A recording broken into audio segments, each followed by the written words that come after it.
জিজ্ঞেস করে মনটা বহুত জোর খারাপ হয়ে গেছে। তোকে বললাম কি হয়েছে? এবার গঙ্গা পেরিয়ে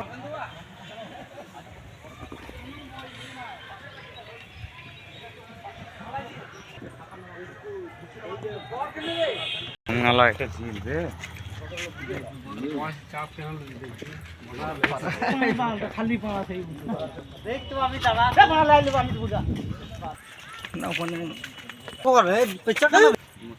এই মতিঝিল 1756 সিরাজউদ্দৌলা নানা আলীবর্দী খাঁ আর কাটিয়েছিল 1740 খ্রিস্টাব্দে। তাহলে মুর্শিদ কুলি খাঁ কে ছিলেন? আমাদের মুর্শিদাবাদের ফার্স্ট বাংলা নবাব মুর্শিদ কুলি খাঁ হিন্দু ব্রাহ্মণ ছিল, পরে কিন্তু উনি ইসলাম গ্রহণ করেছেন। যেটা দিল্লিতে জুমা মসজিদ, সেটা আমাদের মুর্শিদাবাদ আছে, সেটাই আমি নিজে দেখাবো, যেখানে 2000 লোকের এক টাইমে কোরআন পাঠ করা হতো, নামাজ হতো, যেটা মুর্শিদাবাদের সব থেকে বেস্ট জায়গা। এরপরে তোমরা দেখো ওখানে ছবি তুলবা সুন্দর করে। দাদা কাটটা চালা ওই কাটটা বার করে এই যে গেলে